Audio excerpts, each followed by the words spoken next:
Binilog po siya tapos binalutan siya ng moss, ano. This one meron ako nakuhang konti, ano. Tapos ito pa. Kakatan tayo. Ang ating gagawin, kailangan medyo sticky yung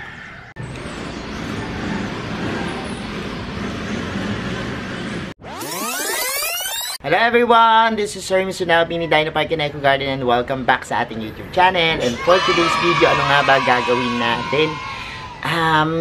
Meron ako dito nakitang binili ko na mga pang-display na halaman. Ang gaganda nila. Ang tawag sa kanila is kokedama, no? Yung mga halaman na ibinalot, no? Sa parang moss, no? Tapos ginawang parang bola, tapos tumubo. Pwede siyang ihang and pwede rin siyang at least na i-display. Ipapakita ko yan sa inyo mamaya. At the same time, try natin gumawa. Pero kakaiba to, no? Hindi moss yung gagamitin natin. Yan, makikita nyo yan sa ating pagbabalik. Kaya ako ready na kayo mga ka-MVP. Tutok lang po.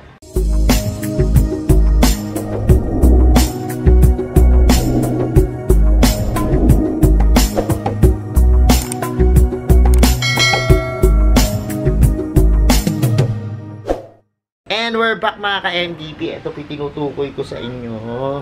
Yan. Kita ko sa inyo. Ito po ay kokedama. Yan po yung tawag dyan. Yan. Gawa po siya sa moss, no? Bali, nakatanim yung plants sa lupa.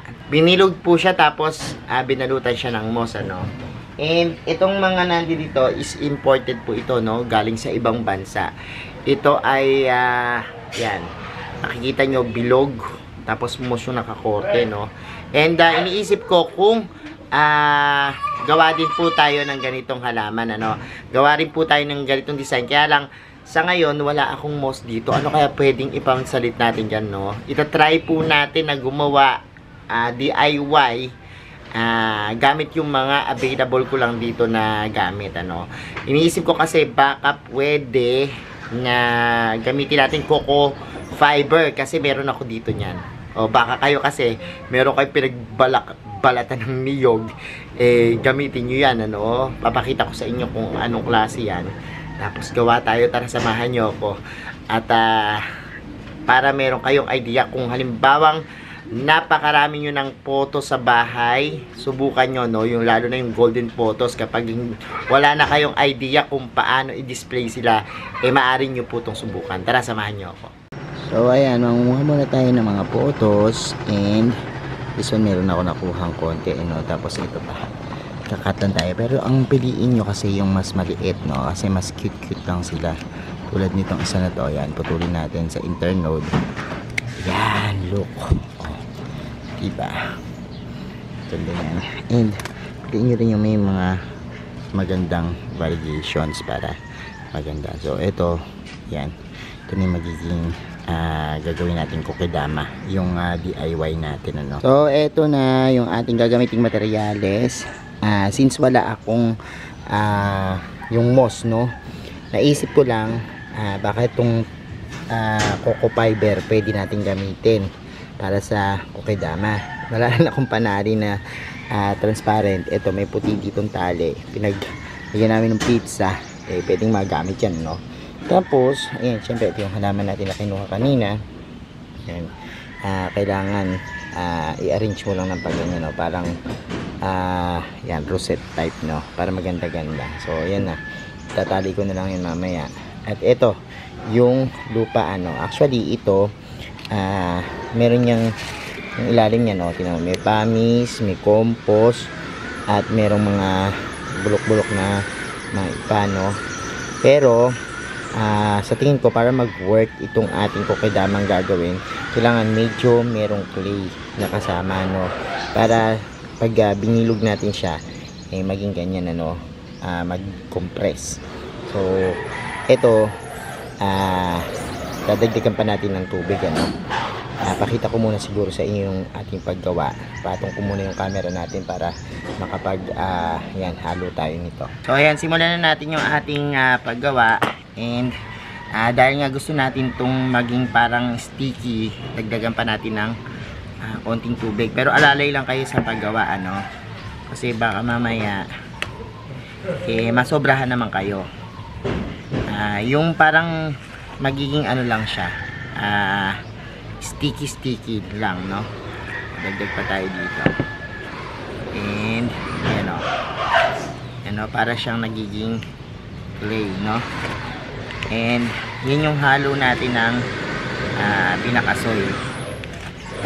Actually, kapag halimbawang nakapaso ang ating mga ginagawa, hindi tayo naglalagay ng mga sticky na potting mix kasi nga namamahay yung tubig. Pero kapag kokedama kasi ang ating gagawin, kailangan medyo sticky yung lupa para mabilog mo. At the same time, iba naman kasi yung treatment dito, yung talagang binababad sa tubig, ganon.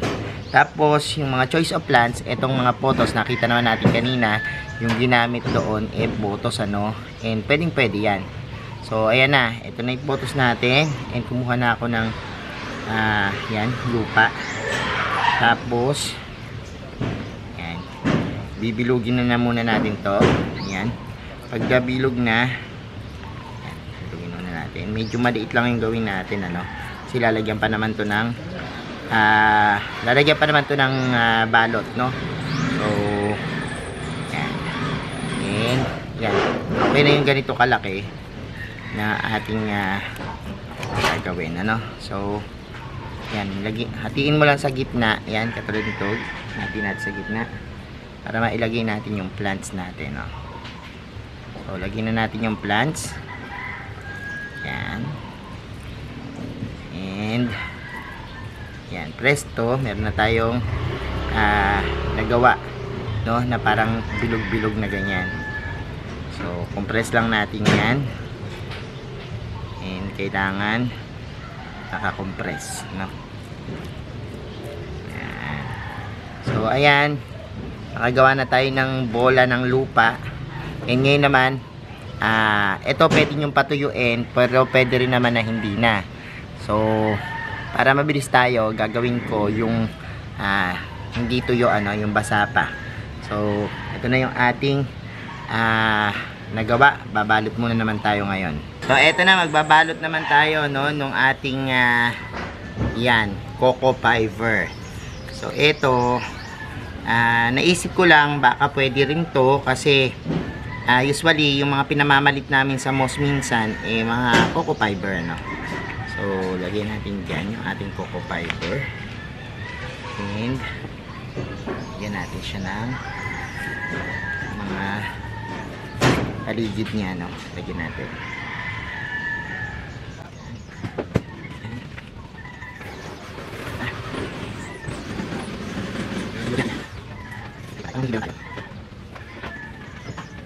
Ang most pinaka yung most ng paligid natin. Kaya kasi, doon lang.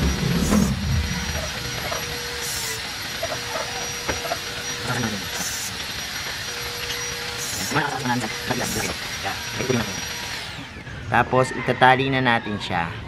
So wala akong transparent. Ito na lang gagamitin natin yung available dito, yung tali, and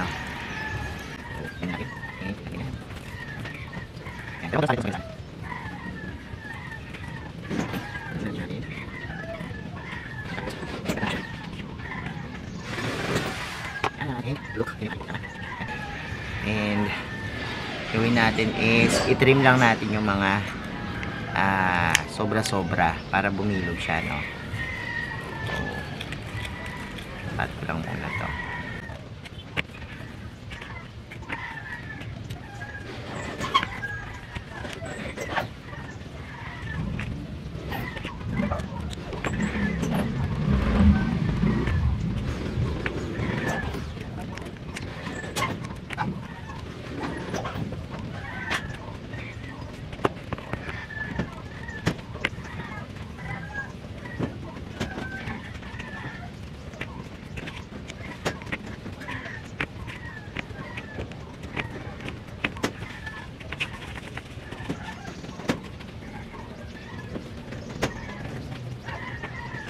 So, ayan. And subukan natin tanggalin yung tali kung maganda, no?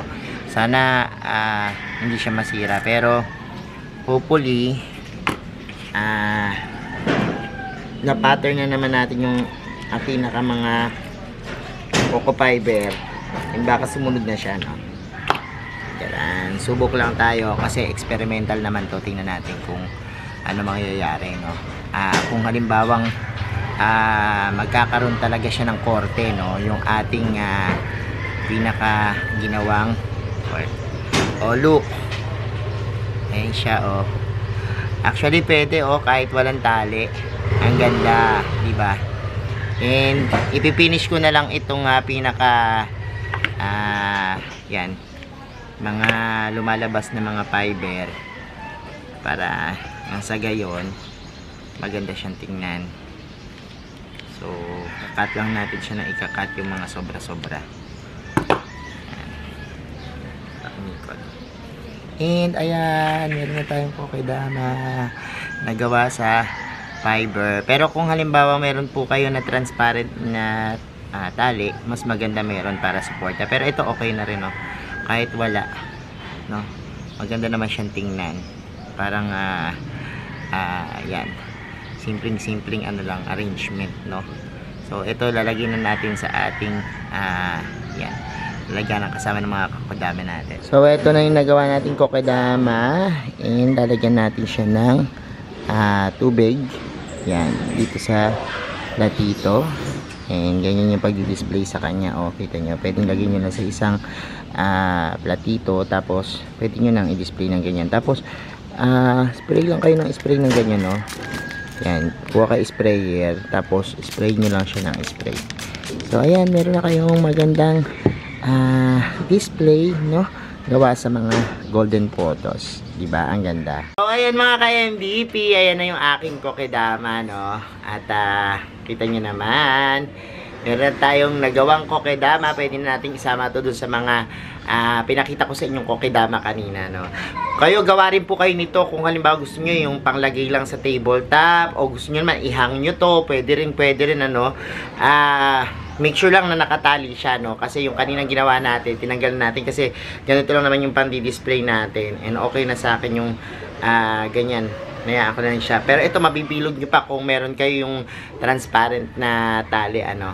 So, ayan. Thank you so much. Gayahin nyo rin po ito, no? At kung meron kayong mga photos na talaga namang nagkalat na, bigyan nyo siya ng kakaibang touch para maging magandang pan-display, ano, sa mga kwarto, sa table, at sa tabi ng kama, or kung saan pang pwedeng ilagay ito, no? Kayo na po bahala. Ayan, maraming salamat sa inyong pagtangkilik at laging panonood ng aking mga videos dito sa ating YouTube channel, ano.